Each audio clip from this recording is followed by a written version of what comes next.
Happy Sunday, Bayang Karis na nagbabalik na naman po ako, Kid Abata, para magbigay ng giya ngayong araw ng linggo.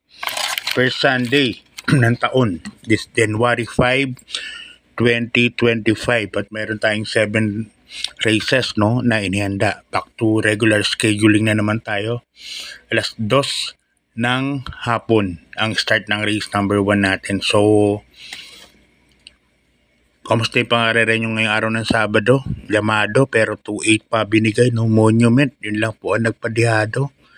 At halos lahat llamado na. Puro second choice yung race 1 and race 7, tapos puro llamado. Monument lang talaga nagpa-tining ng dividendo, 2,800 pa. So, congrats sa mga tumama. Mga hindi naman, bawi na lang po ulit tayo. So, yan na. Start na po tayo. Race number 1, Bayang Karista. Race number 1 natin, 3-year-old and above maiden race. Bisa kagad ng winner take all from races 1 to 7. Dito meron tayong 6 na kalahok. At susuluhin ko na po yung numero 2 dito. Numero 2 to, Sabel. At sa ni Jackie E.A. Abrea. 2 po yan, hindi po 1. Nagkamali lang ng pindot. Hindi ko na nabago. Anyway, Sabel, numero 2. Kung makikinig naman kayo ng YouTube ko,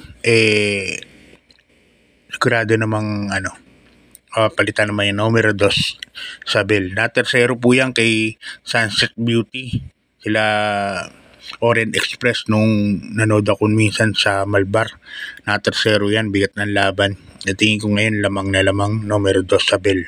1.28 sa katawan niyang 1,400. Okay, Bayang Karista, lipat tayo sa race number 2. Isang rating base class 5 points split group. Yan, lahat ng distansya natin tatakbuhin sa 1,400 meters, no? At dito meron tayong 5 runners. Umpisa rin ng pick 6 from races 2 to 7. First choice king kabayan ni Boss JC. Number 4, Let It Shine. Nasa kay ni Jackie Albert Serios. Let It Shine, siya may pinakamagandang tempo rito, 1.30. So, sa tingin ko, wag lang aagarin ka agad to. Kasi Let It Shine parang maikli ang maiklian lang talagang distansya ang kabayan na yan. Pero baka kasi malucha ni Chase the Gold o kaya humabol ka agad sa Let It Shine, baka matalo. Kaya nagbigay ako ng proteksyon. Ang proteksyon ko yung nanalo karaan, numero 3, Super Hook, sa akin ni Jackie Jenjen Huko. Okay, good luck Bayang Karista. Lipat tayo sa race number 3. Race number 3 natin sa rating base class 3, 34 to 46 merge group. Yan. At dito meron tayong 7 runners, no?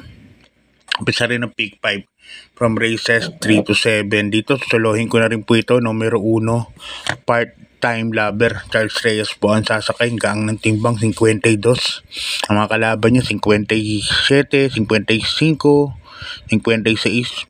Paborable sa kanya to. At sa tingin ko, siya na rin ang mauuna rito sa klase ng lineup.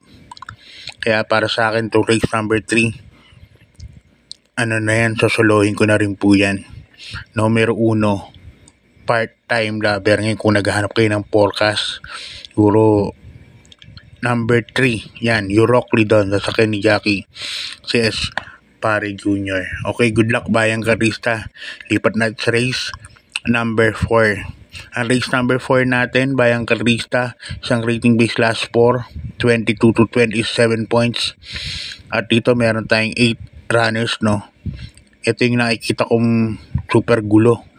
Ito lang tingin kong magulong karera itong race number 4 na to. Kaya kung may kursunada kayo, nasama sa rota. First case ko, numero 7, Luis Bill, nasa kay ni Jackie JB Hernandez. Tapos tinignan ko yung mga time nito, halos pare-parehas lang po sila. Depende lang sa kung labas o hindi, o diskarte.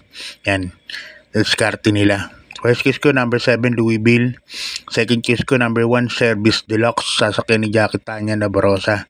Third case ko naman, Mayan. Yan, sasakyan naman ni Dudong Villegas. Kaya dito sa race number 4, tatlo PD ko, 7, 1, and 5. Kung may kusunada pa, dagdag na lang po kayo. Okay, good luck. Lipat tayo sa race number 5. Isang rating base class 5, 6 points to 10 points. At dito meron tayong 8 runners, no?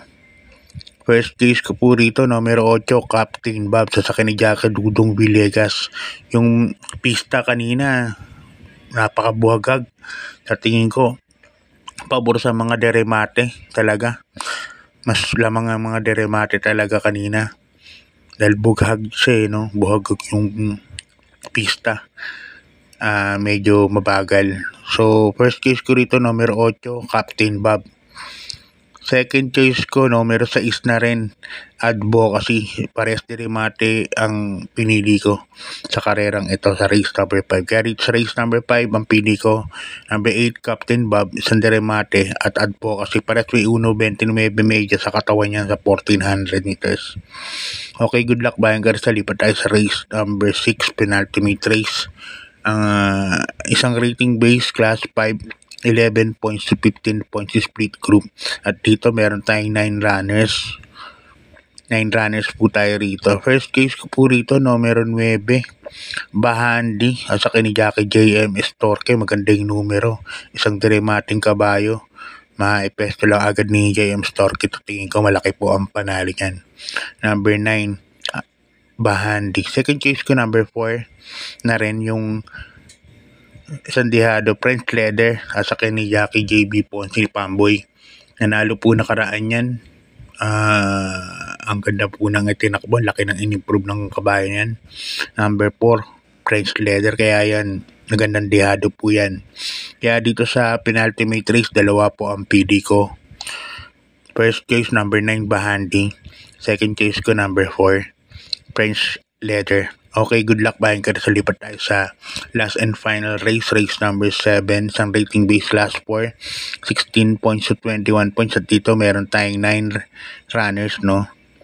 Asya mo nakalahok. First case ko, number 5, Feel the Burn, sasakay ni Jackie MP Cañete. Nakaraan na tersero po ito sa malakas na laban. Kaya yan po ang first choice ko, Feel the Burn.